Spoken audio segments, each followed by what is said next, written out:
आज की कहानी है अपनों की कीमत। पढ़ाई पूरी करने के बाद एक छात्र अपनी बड़ी कंपनी में नौकरी पाने की चाह में इंटरव्यू देने के लिए पहुंचा। छात्र ने बड़ी आसानी से पहला इंटरव्यू पास कर लिया। अब फाइनल इंटरव्यू कंपनी के डायरेक्टर को लेना था और डायरेक्टर को ही तय करना था कि उस छात्र को नौकरी पर रखा जाए या नहीं। डायरेक्टर ने छात्र का सीवी करिकुलर वेचर देखा और पाया कि पढ़ाई के साथ साथ यह छात्र ईसी एक्स्ट्रा करिकुलर एक्टिविटीज़ में भी हमेशा अव्वल रहा। डायरेक्टर ने कहा, क्या तुम्हें पढ़ाई के दौरान कभी कभी छात्रवृत्ति स्कॉलरशिप मिली? छात्र कहता है, जी नहीं। डायरेक्टर, इसका मतलब स्कूल कॉलेज की फ़ीस तुम्हारे पिता अदा करते थे? छात्र, जी हाँ श्रीमान। डायरेक्टर, तुम्हारे पिताजी क्या काम करते हैं? छात्र, जी वो लोगों के कपड़े धोते हैं। यह सुनकर कंपनी के डायरेक्टर ने कहा, जरा अपने हाथ तो दिखाना। छात्र के हाथ रेशम की तरह मुलायम और नाजुक थे। डायरेक्टर, क्या तुमने कभी कपड़े धोने में अपने पिताजी की मदद की? छात्र, जी नहीं, मेरे पिता हमेशा यही चाहते थे कि मैं पढ़ाई करूं और ज़्यादा से ज़्यादा किताबें पढूं।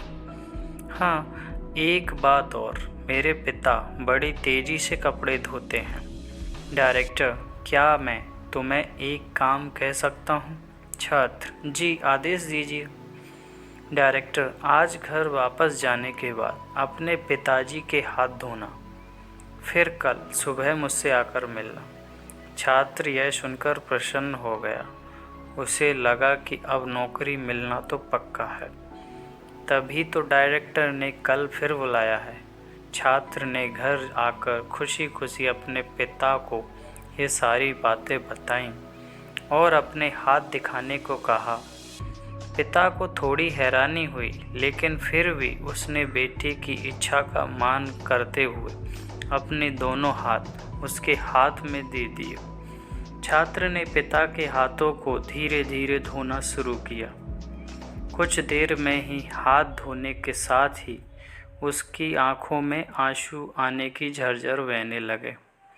पिता के हाथ रेगमाल इमरी पेपर की तरह सख्त और जगह जगह से कटे हुए थे। यहाँ तक कि जब भी वह कटे के निशानों पर पानी डालता, चुभन का एहसास पिता के चेहरे पर साफ झलक जाता था। छात्र को जिंदगी में पहली बार एहसास हुआ कि ये वही हाथ हैं जो रोज़ लोगों के कपड़े धो धोकर उसके लिए अच्छे खाने, कपड़ों और स्कूल की फ़ीस का इंतज़ाम करते थे। पिता के हाथ का हर छाला सबूत था उसके एकेडमिक कैरियर की एक एक कामयाबी का। पिता के हाथ धोने के बाद छात्र को पता ही नहीं चला कि उसने उस दिन के बचे हुए सारे कपड़े भी एक एक कर धो डाले। उसके पिता रोकते ही रह गए, लेकिन छात्र अपनी धुन में कपड़े धोता चला गया। उस रात बाप बेटे ने काफ़ी देर तक बातें की। अगली सुबह छात्र फिर नौकरी के लिए कंपनी के डायरेक्टर के ऑफिस में था। डायरेक्टर का सामना करते हुए छात्र की आंखें गीली थी।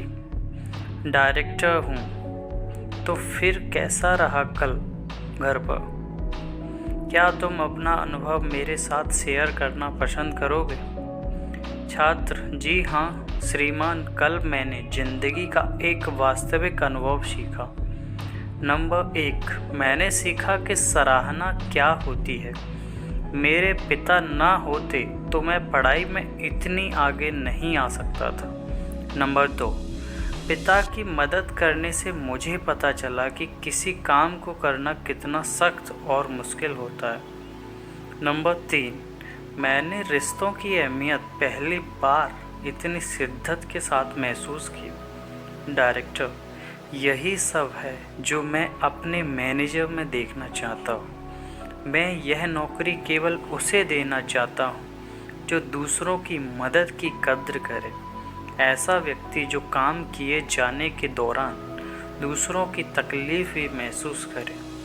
ऐसा शख्स जिसने सिर्फ पैसे को ही जीवन का ध्येय न बना रखा हो, मुबारक हो, तुम इस नौकरी के पूरे हकदार हो। आप अपने बच्चों को बड़ा मकान दें, बढ़िया खाना दें, बड़ा टीवी, मोबाइल, कंप्यूटर सब कुछ दें, लेकिन साथ ही अपने बच्चों को यह अनुभव भी हासिल करने दें कि उन्हें पता चले कि घास काटते हुए कैसा लगता है। उन्हें भी अपने हाथों से ये काम करने दें। खाने के बाद कभी बर्तनों को धोने का अनुभव भी अपने साथ घर के सब बच्चों को मिलकर करने दें। ऐसा इसीलिए नहीं कि आप मेड पर पैसा खर्च नहीं कर सकते, बल्कि इसीलिए कि आप अपने बच्चों से सही प्यार करते हैं। आप उन्हें समझाते हैं कि पिता कितने भी अमीर क्यों न हो, एक दिन उनके बाल सफ़ेद होने ही हैं। सबसे अहम है कि आपके बच्चे किसी काम को करने की कोशिश की कद्र करना सीखें। एक दूसरे का हाथ बटाते हुए काम करने का जज्बा अपने अंदर लाएं।